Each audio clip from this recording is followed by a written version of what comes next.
Bye forever, psychopathy, psychology, psychiatry, freestyle speaker, rhymer, forever. I think a lot of psychopaths are just geniuses who drove so fast that they lost control. It strikes me profoundly that the world is more often than not a bad and cruel place. He lives down in a rib cage in the dry leaves of a heart. God's creatures who cry themselves to sleep, stirred to cry again, playing the victim role. Manipulator portrays him or herself as a victim of circumstance or of someone else's behavior in order to gain pity, sympathy, or evoke compassion, and thereby get something from another caring and conscientious person people. I cannot stand to see anyone suffering, and the manipulator often finds it easy to play on sympathy to get cooperation.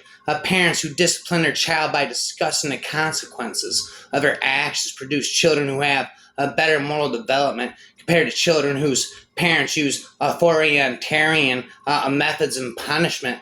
Prisons are full of sociopaths and psychopaths. But when questioned, them prison sociopath will honestly admit that they will commit any number of crimes to help a friend. A friend will help you move. A true friend will help you move a body. A friend will bail you out of jail. A true friend will be sitting beside you. Who wouldn't want to have a true friend? But they sound a lot like a sociopath. I'm an intelligent sociopath.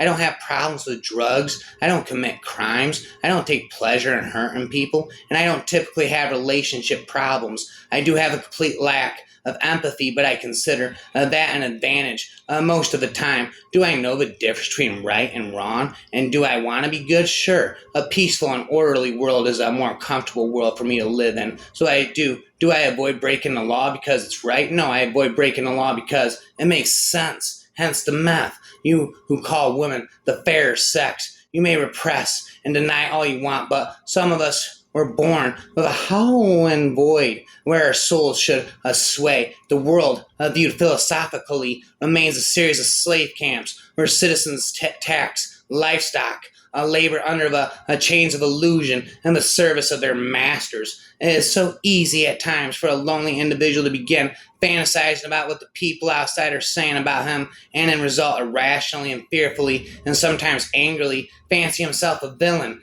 It's a poem about moths, but it's also a poem about psychopaths. I get it copied and stick it in a frame, and now it glowers redoubtably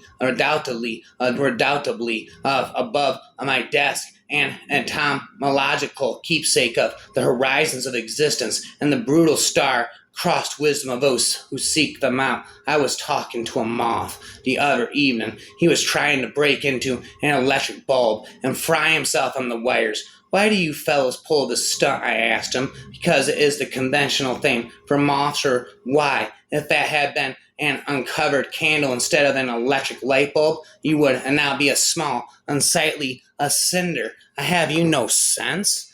Plenty of it, he answered, but at times we get tired of using it. We get bored with routine and crave beauty and excitement. Fire is beautiful, and we know that if we get too close, it will kill us. But what does that matter? It is better to be happy for a moment and be burned up with beauty than to live a long time and be bored all the while. So we wad all our life up into one little roll, and then we shoot the roll. That is what life is for. It is better to be a part of beauty. Our attitude toward life is come, easy, go, easy. We are like human beings used to be before they became too civilized to enjoy themselves. And before I could argue him out of his philosophy, he went and immolated himself on a patient cigar lighter. I do not agree with him myself. I would rather have half the happiness and twice the longevity. But at the same time, I wish there was something I wanted as badly as he wanted to fry himself. Deep pockets and empty hearts rule the world. We unleash them at our own peril. Psychopaths make the world go round. Society is an expression of that particular sort of madness. I've always believed society to be a fundamentally rational thing, but what if it isn't? What if it is built on insanity? Don't give over all of your critical faculties to people in power, no matter how admirable those people may appear to be. Beneath the hero's facade, you will find a human being who makes human mistakes. Enormous problems arise when human mistakes are made on the grand scale, available to be a superhero, and sometimes you run into another problem. It is demonstrable that power structures tend to attract people who want power for the sake of power, and that a significant proportion of such people are imbalanced, in a word, insane. Insane in the membrane. God judges men from the inside out. Men judge men from the outside, and perhaps to God an extreme. A patient is doing quite well and going a month without murder, for he fought his chemical imbalance and succeeded oppositely. Perhaps the healthy, able, and stable man who has never murdered in his life and yet went a lifetime consciously, willingly never loving anyone but himself, may then be subject to harsher judgment than the extreme mental patient. It might be so that God will stand for the weak and question the strong. 16 characteristics of psychopaths. 1, intelligent. 2, rational. 3, calm. 4, unreliable. 5, insincere. 6, without shame or remorse. 7, having poor judgment. 8, without capacity for love. 9, unemotional. 10, poor insight. 11, indifferent to the trust or kindness of others. 12, overactive to alcohol. 13, suicidal. 14, impersonal sex life.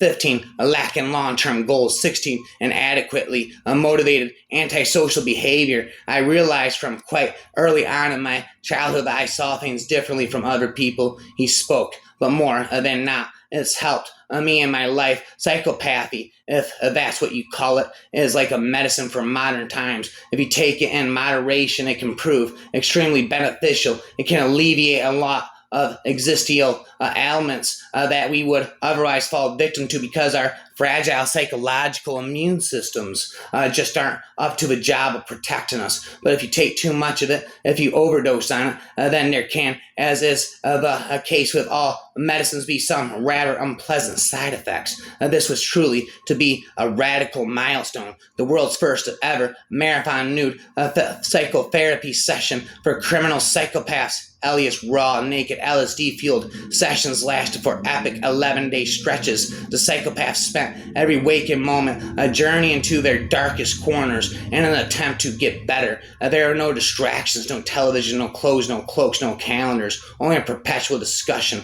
at least 100 hours every week, of their feelings. When they got hungry, they sucked food through straws that protruded through the walls. As Jaron Paul Bendrum's own new psychotherapy sessions, the patients were encouraged to go to their rawest emotional places by screaming and clawing at the walls and confessing fantasies of forbidden sexual longing for one another. He has all the uncanny intuitions of a psychopath. Have you ever dealt with one? It's almost like a form of mind reading. Hitler is a monster of wickedness, insatiable, and his lust for blood and plunder, not content with having all Europe under his heel, or else terrorized into various forms of abject submission. He must now carry his work of butchery and desolation among the vast multitudes of Russia and of Asia, of a terrible military machine which we and the rest of the civilized world so foolishly, so supinely, so intent, and so incessantly allow the Nazi gangsters to build up year by year from almost nothing. Cannot stand idle lest it rust or fall to pieces. It must be in a continual motion, grinding up human lives and trampling down the homes and the rights of hundreds of millions of men. Moreover, it must be fed not only with flesh but with oil. I don't laugh very much, he said, realizing the truth of the statement as he made it, this sudden bit of knowledge disturbing him. A gator's smile, past happy hour, eyes above the filth of truth, judging me from his sex swamp. Oh, this cold blood bleeds power, all dead at the kissing booth, mirrored reptile tail swing stomp as the weak darkness falls upon another's face. One who holds within him a strong darkness will feast upon him. Who is to stop him when the strong darkness is seen as good in itself? One who sees who he dominates attempt to break free will have no difficulty in stomping him as long as the connection remains. He who brings down others to bring you up will gladly bring you down to bring others up. I think about Patsy Cline, also killed in a plane crash. Before her death, she supposedly said, "Don't worry about me, Hoss. when it's my time to go, it's my time. I wonder if she was able to maintain that attitude as the plane went down. But how now, brown cow? I especially liked it when, at the end, they begged for their lives. When they did that, and they all did that eventually, I would pretend to hesitate and see in their eyes the glimmer of a final desperate hope. I let them have that for an instant, then I took it away, that extinguishing of their very last hope. I savored more than anything, even more than the extinguishing of their lives, you see. It was at that moment they could see the presence of the devil and would beg God to come and deliver them from him. And it was in that moment that I made them see that they finally realized God had been there all along. It was then they understood the devil was just God and his knight attire. Rhymer forever, from player to psychopath to psychotic to panto, crater to patient to prisoner, and vice versa. Christians who retaliate with spite aren't followers of Christ, but reflections of unresolved pain. Their hearts need healing, not just holy words. You're special, Noah, Ellery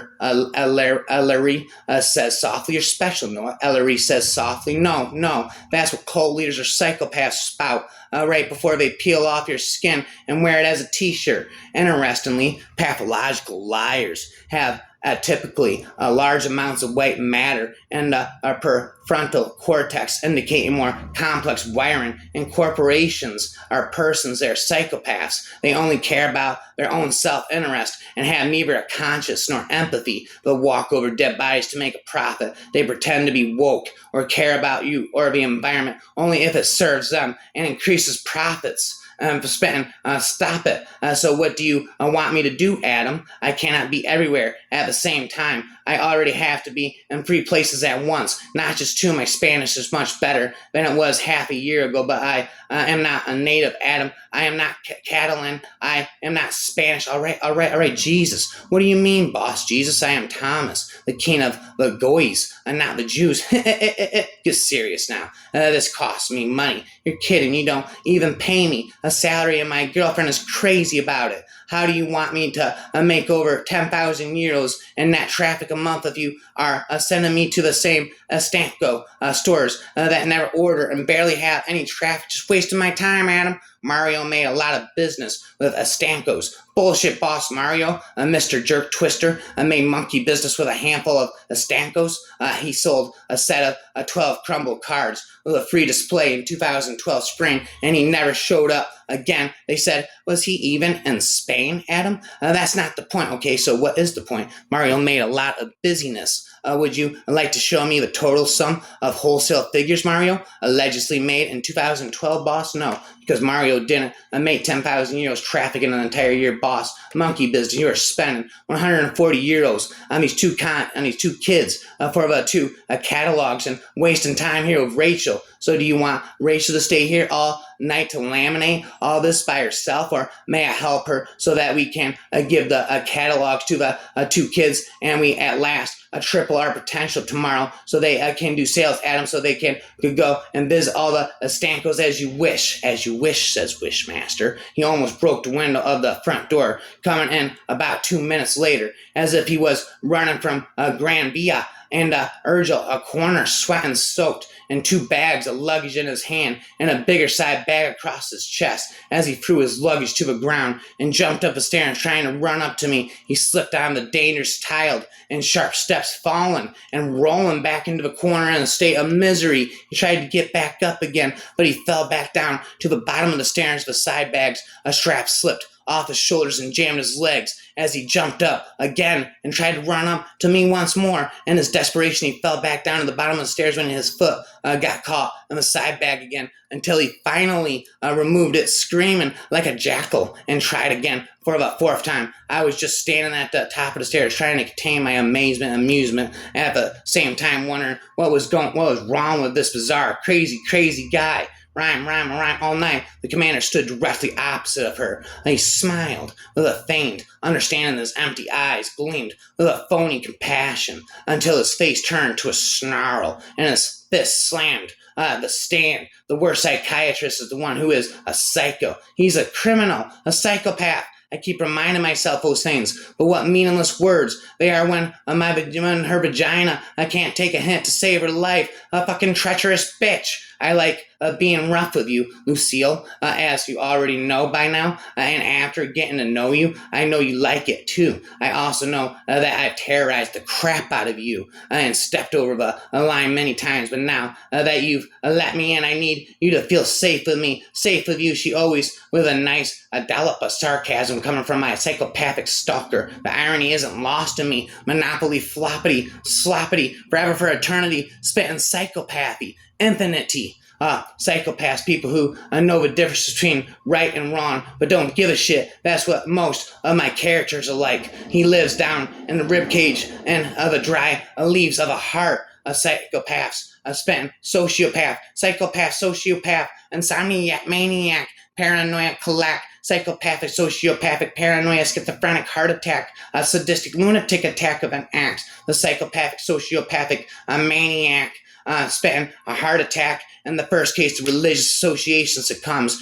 to destruction from within. Its organism becomes subordinated to goals completely different from the original idea, and its theosophic and moral values fall prey to characteristic deformation, thereupon serving as a disguise for domination by pathological individuals. The religious idea then becomes both a justification for using force and sadism against non-believers, heretics, and sorcerers, and a conscious drug for people who put such inspirations into effect. Anyone criticized in such a state of affairs is condemned with moral indignation, allegedly, in the name of the original idea and faith in God, but actually because he feels and thinks within the categories of normal people. Such a system retains the name of the original religion and many other specific names swearing on the prophet's beard, while using this for its double talk, something which was to be originally an aid in the comprehension of God's truth, now scourges nations with a sort of imperialism. Female psychopaths researchers eventually realized don't present like the males, to which I respond, no shit. We women have an emotional willingness that shellacks us in a glossy patina of Karen. We have been raised to take interest in promoting healthy interior lives of others, humans, a preparation, I suppose, for taking on the emotional labor of motherhood or marriage. Either way, really few women come into maturity unscathed by the suffocating pink press of girlhood, and even psychopaths are touched by the long, frilly arm of feminine expectations. It's not that women psychopaths don't exist, it's that we fake it better than men. And again, hence the meth.